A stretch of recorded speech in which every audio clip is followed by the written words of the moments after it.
Everyone, my name is Corey Robichaud and I'm the Director of Communications at the Conservation Council of New Brunswick, and I'm here speaking with Moe Qureshi. I'm the Director of Climate Research and Policy, also at the Conservation Council. And Moe Qureshi is going to explain to us how the gas prices are set. Here in New Brunswick, we have something called the Petroleum Products Pricing Act. And this act kind of gives the Energy and Utility Board the authority to set the weekly maximum price.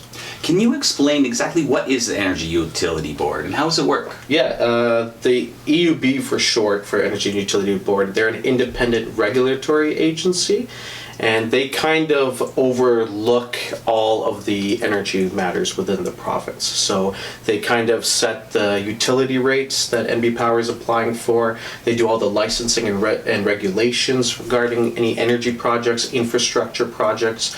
Everything's overlooked by them. And they also have an aspect of consumer protection, where any of these new projects or rate hikes that are going on, they kind of balance it between industry and the people and try to find something in between. So yeah, I can explain how the pricing works, and it starts off when you go to the pump and you pay, like for example, recently I bought some gas, filled up about half a tank, and all it shows me on my receipt is that I paid $38 and about $4.96 of that was taxes. But there's actually a lot more to it than just that price that you get from your receipt. And I'll break down some of those components, and it all starts with the benchmark price. And the benchmark price is what the refiners, the pricing from the refineries, such as Irving Oil or any other oil company that is extracting and actually refining that product.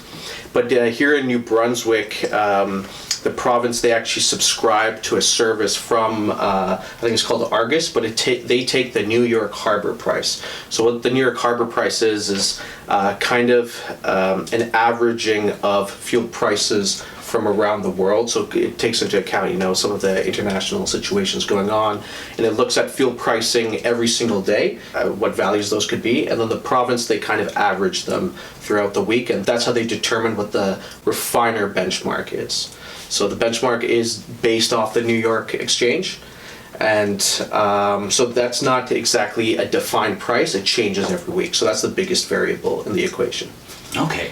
After that, once you know the benchmark refiner price, the wholesale margin is added on top of that. And the wholesale margin right now for this year is 6.51 cents per liter. And that's kind of a maximum number. So the wholesale margin can add anywhere between 0 to 6.51 cents based off what the price, based off the benchmark price. Can you explain what exactly is a wholesale? Yeah. Just for the benefit of our audience that might not know. Yeah, a wholesaler is an organization or company that kind of buys products in bulk from the source supply, so in this case the refiners. So they buy bulk quantities of oil either locally or internationally, and then these wholesalers redistribute them to the retailers, which actually leads to the next point. So once you have that 6.51 cents per liter of the wholesale margin, after that is the retail margin. So these are the actual gas stations that are giving out fuel or gas to your cars. And that retail margin can go up to 8.46 cents per liter. On top of that, you have the refiner price, wholesale margin, and then retail margin. They also add a margin for delivery between the steps. So the delivery margin right now in New Brunswick is set at 3.75 cents per liter. Although for Grand Manan Island, that is up to 5 cents per liter, since it's a bit more difficult to get there. So every time you kind of think of your fuel pricing, there's that set price, but then all these margins are added onto it. And then after those three margins from kind of industry side, that's when we start getting into the taxes of fuels. Good so stuff. the first kind of tax or margin that's kind of added onto it is the carbon adjuster at the moment. So the carbon adjuster currently is set at 3.39 cents per liter, although I do believe that's still kind of overcharging people in New Brunswick. So the carbon adjuster was created by the province of New Brunswick in response to some of the federal climate regulations onto the refineries. So for example, there's something called the Clean Fuel Standard set by the federal government, which asks refiners to slowly clean up their fuel every year. And by clean up, I mean finding ways to reduce the amount of CO2 generated by their oil. So for example, either mixing in ethanol or mixing in biofuel or something like that to try to make it less carbon intensive. So they have these minor targets they need to reach every year.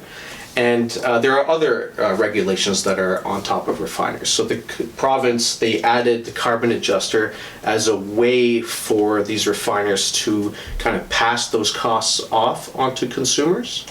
And the initial iteration of the carbon adjuster, there was no exact value of how much these regulations were going to cost industry.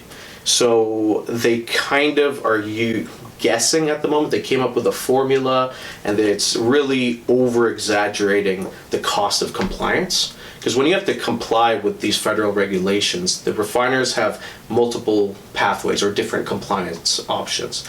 They could, blend with ethanol or mix with renewable diesel, and each of these options vary in price. But at the moment, the EUB doesn't know what options and compliance pathways they're taking. So they're kind of just making a blanket default assumption that they're choosing the most expensive option, which I don't think is appropriate, because then it leads to overcharging New Brunswickers. So you're saying New Brunswickers are being overcharged.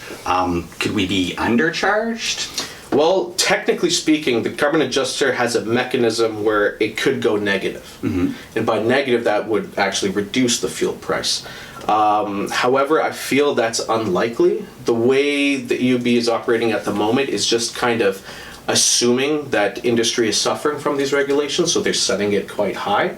And I think once we have real data coming in showing what the true cost of compliance is, it would be curious to see that if New Brunswickers were overcharged, would the EUB be willing to undercharge at the next stage? So the mechanism allows for it. Whether they'll do it is kind of up to them. And I'm just curious, is the carbon adjuster something unique to New Brunswick, or are there similar policies in other provinces? The other Atlantic provinces do have a similar formula being put into place. It's just only New Brunswick adopted the initial formula that was quite expensive, which was almost at 6 to 7 cents per liter at the initial stages, whereas Nova Scotia kind of said that, hey, because the initial formula used renewable diesel as a proxy, which is kind of the most expensive compliance option. And Nova Scotia, they realized that industry is most likely not going to do that as their initial pathway. It might be longer-term solution, but not as a short-term solution.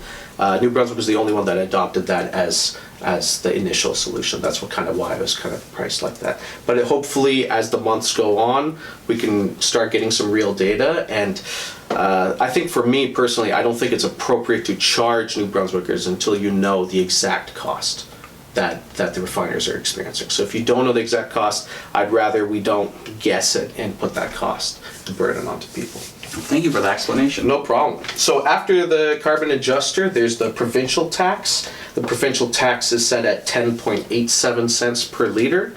If there ever were to change the provincial tax, the government would have to announce it, and so we'd hear about it then, but for now it's 10.87 cents per liter. And then there's the federal carbon tax, which is right now at 14.31 cents per liter.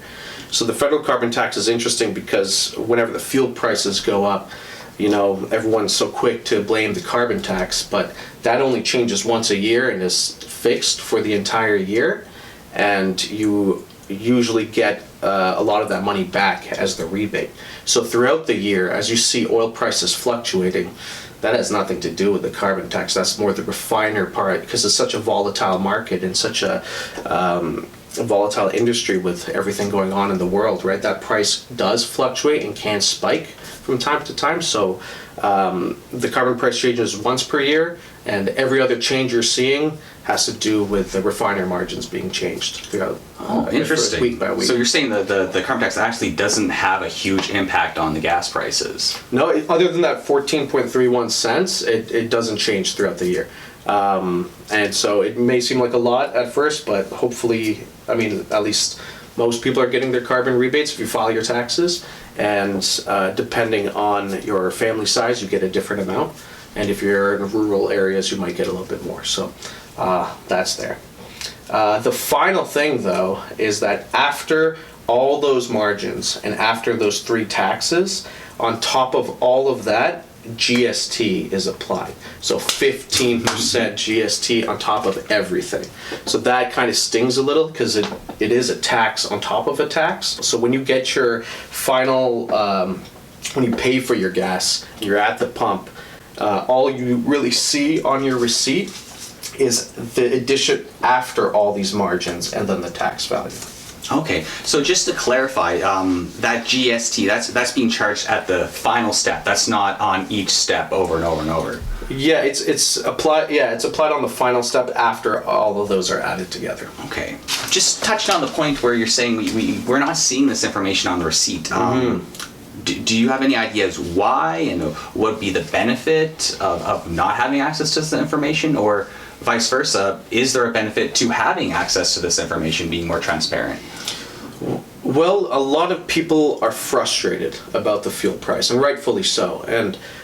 And combined with this frustration, we constantly hear about how there's a lack of energy literacy within New Brunswick.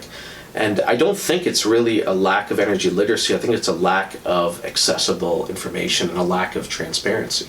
All of these margins and taxes should be added onto your receipt. That's the only way people will know the fuel breakdown and start to understand what they're actually paying for. And once you have more transparent data and more information, I think that kind of gives some strength to the people that as they're more knowledgeable, maybe there's more they can change about it. So if people want to ask for change, they can't really ask for change if they don't understand what's happening to begin with. So I think kind of the hearing that, energy literacy is low, I think that's not because people don't care about these topics, it's because it's not transparent. So I think that's the first thing that kind of needs to happen. If you want people to care about this topic and actually fight for some change on how fuel pricing is done or improve it in any way, I think people have to know what their money's going towards. Oh, good, very good point. I'm just curious, I think some of our audience might want to know, are the refinery prices being regulated? No, the refiner price is not regulated, and the logic is that because it's a volatile market that does depend on international markets as well, that it can't really be regulated in the same way. Like you can't just add the same kind of margins that every other bracket has. However, if you think of the opposite side of the coin, the logic for all of these margins is that you want to ensure that the consumers aren't price gouged, that if there were some significant volatility, that there's a fixed amount, there's a maximum amount that these wholesalers or even the refiner can go, right? And that's to protect the consumer from getting overcharged. So with that logic, it might be interesting to talk about like regulating the refiner directly, but I think that's a conversation for another day. I'm just curious, just touching base on the whole transparency aspect with the receipts. Who has the power to kind of make these type of changes? Like, is it the province? Where does their power start and where does it end? I don't know the exact answer to this, but I think there would either have to be some changes to the Petroleum Products Pricing Act, or the onus might be on the EUB to kind of make sure that this transparency is available. I mean, already the province right now, they're kind of changing a bit of the Beverages Container Act, which might be hiding some of the transparency options that are coming in when you buy certain items that can be recycled. It's kind of the same thing that's happening here, where all of these factors are being kind of hidden from the receipt. So I think it's kind of, I can look into that a bit more, but I think there would have to be either some changes to the Petroleum Products Pricing Act, or maybe the EUB would have to start enforcing that the receipts show everything. So one of those two. Okay, so we've talked about increasing energy literacy, having more transparency, and I think this is really good. It's good tools for giving the public the ability to understand these type of things. But what can the public do to participate in this type of process? Well, they can visit our website, conservationcouncil.ca. We're trying to push for more transparency in fuel pricing onto our receipts. We're also pushing for kind of a review of the carbon adjuster, and also pushing for a new mandate for the EUB to help consider a bit more social and environmental factors into their decision making. So that way it's not only economics based, because that doesn't seem to be working at the moment. So I think you can start by visiting our website and learning more about what we're doing, and you can find more information from there.